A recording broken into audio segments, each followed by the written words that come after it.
You're gonna have to forgive me. The lighting is gonna be what it's gonna be, just because I'm not quite set up. I just wanted to capture some of the feathers and the steps I'm taking to do this. So this is a really quite a small, it's out of 1/8 inch stock, quite a small curved liner.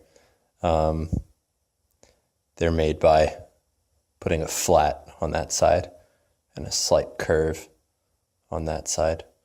And it looks quite a bit like a wood cutting chisel. I love the shape. I think this flat side helps polish the curve a little more. I also like the slight curve over the top of the actual edge. I think it allows it to fit into more places, and the ones that are designed to be more flat, they're predictably set up to do really long flat curves. Stuff on architecture or platterware. You see it in places like that, but I mean, they can go anywhere. That's the beauty of a chisel. So all I'm doing is I've got my pattern traced on now, and I'm just digging in. I'm just trying to get one little feather at a time, and I'm just going to capture some of this. So I'm layering them from the bottom up. I'm going to try not to actually hit the camera here.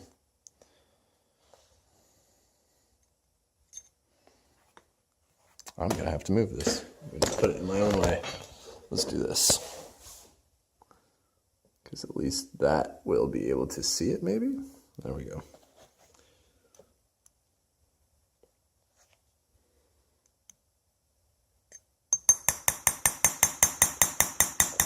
I'm using a pretty small hammer.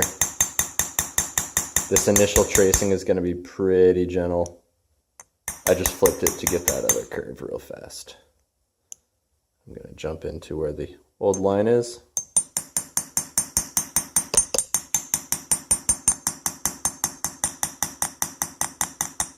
And there we go. All right, and we just multiply that by, I don't know, a couple hundred feathers. And I'm just going to get underneath the eyes done first.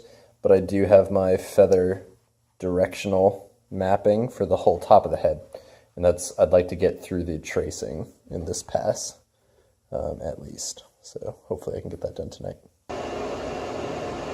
So that smaller one on the left is the one I've been using. And it's killer. I love it. It's super, super good. It fits right in. It's not too deep. It allows me to sculpt quite a bit. And they're exactly the same tool, they're just different sizes. We are going to pick up where we left off.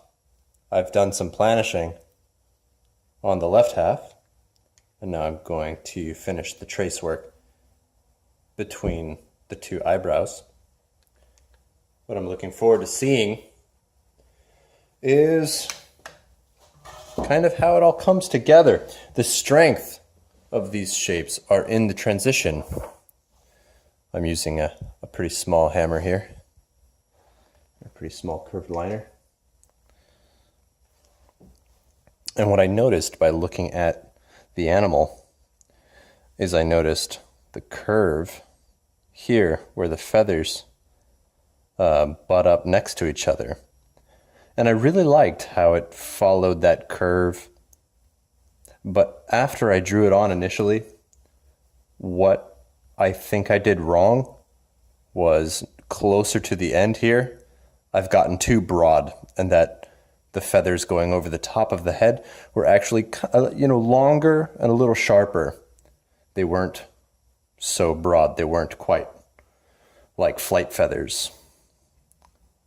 So I'm just going to pick up into the old lines here, make sure my flat side of the chisel is facing the inside of the curve.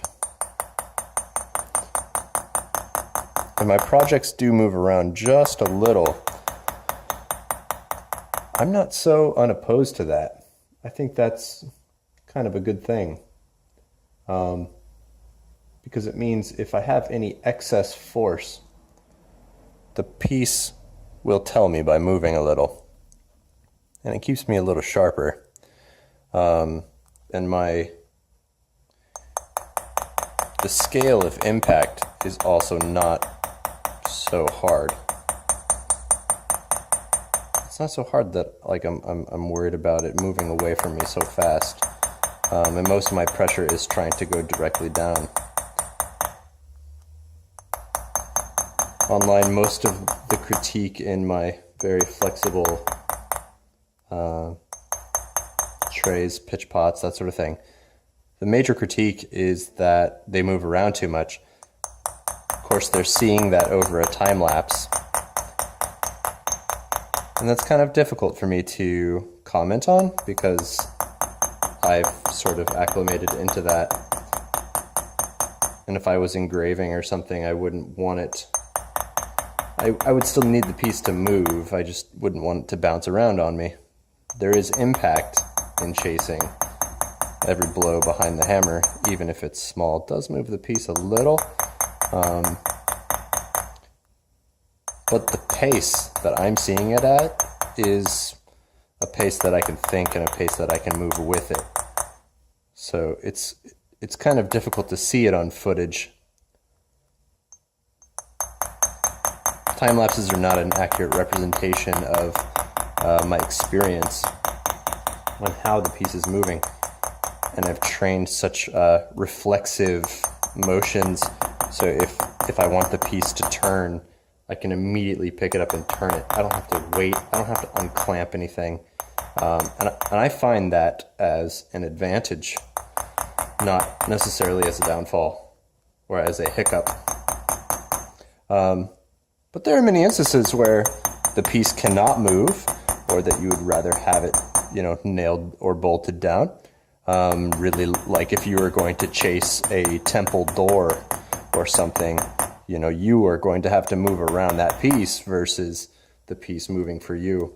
So there's obviously a pretty general gray area of like good working habits, and I think as long as you are comfortable, as long as you can settle in for a 10-hour grind on whatever you're doing for weeks at a time, and you have taken your comfort and your health into account, I think you're probably going to find what suits you best, no matter what.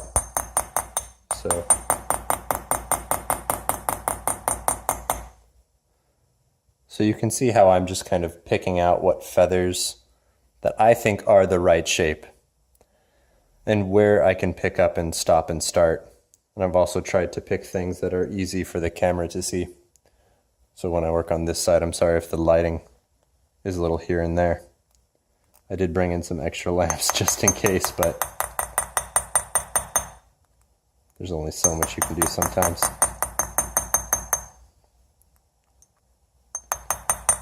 When I flip the chisel, I'm doing that because my curved liner is only curved on one side. It gives the inside of every curve, I think, a more mirrored line. It also doesn't force me into too sharp a curve. I still have some choice over how that chisel moves. And if I need to force it into a sharper turn, then I can have a little wiggle room there.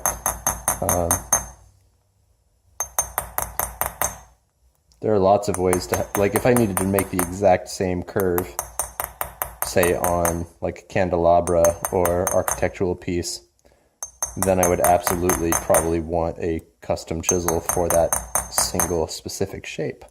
But because so much of my tooling, like here's 1,000 feathers, right? And a few of them will be almost identical, but that's not to say that they are identical.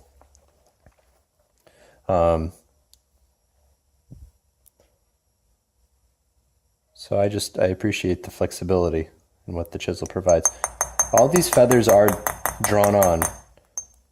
I looked at the animal and I tried to, a golden eagle specifically, while I was choosing the feather pattern, and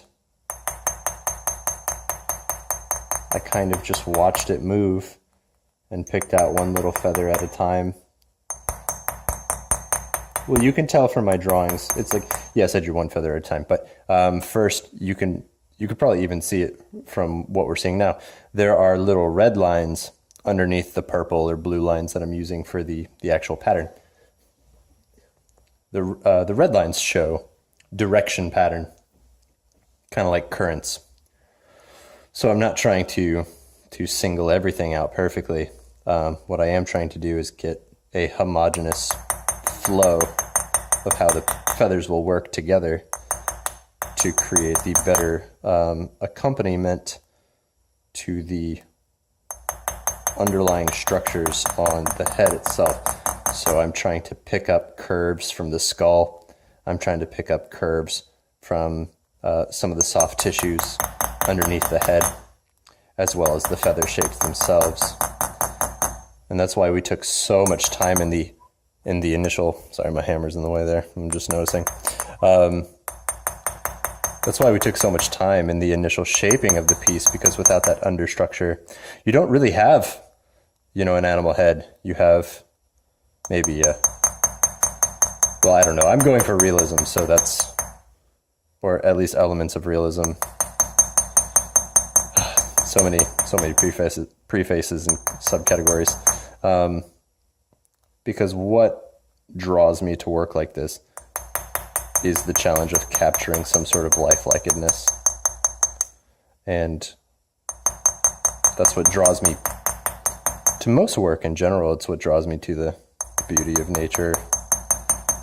So it's what I constantly look back at. My imagination is only so strong. Maybe it'll get better as I get older. But I do tend to look at the animals and the postures and shapes that nature provides in order to get a decent idea of how it moves, how the physics for that animal works. I've even watched dissections of different animals based on what I was going to do next. And that's always really, really helped. I've always gained a lot. I've always gained a lot from shows and things where you can actually see the deconstruction. Maybe that's because I'm just a visual learner. And you could hand me all the answers to the world and I wouldn't know what to do with them, right? It's but until I'm right there needing those solutions, revelations sometimes are not so easy to share. You kind of need to, or maybe I shouldn't speak for anyone but myself. I struggle seeing things sometimes unless I'm right there doing it. But then after I've done it a few times, it's so easy to do it again, just because you've begun to learn that language already.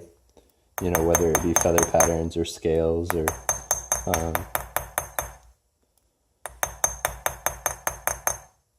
natural fractals and botanical observations. Humans are pretty good at picking out patterns, and I think you can see it in most people's work, the patterns that they've chose to single out. It's kind of a cool reflection on who people are sometimes. Waxing aside, I think I'll probably cut here and move into some of the planishing.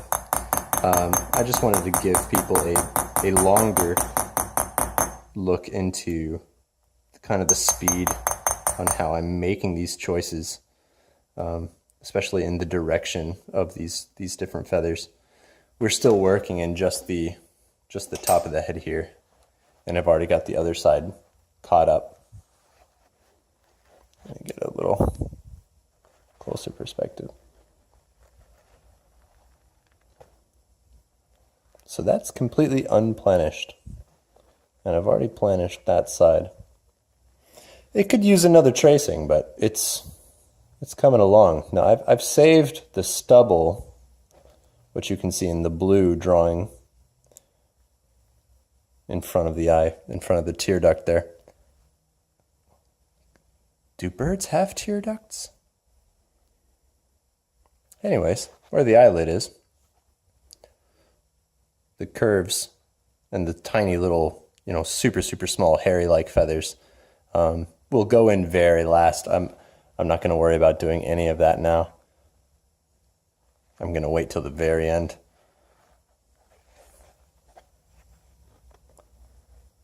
All right, so that is tracing, and you can see the distinct line work here. Now, things you want to look out for. Let me get things you want to look out for. Let me see if I can find a spot where I didn't do it so well. So every time you stop and start, you want each and every one of these lines to flow into one another. If you say, oh, here's a spot right there. You can see this line and then that line above it.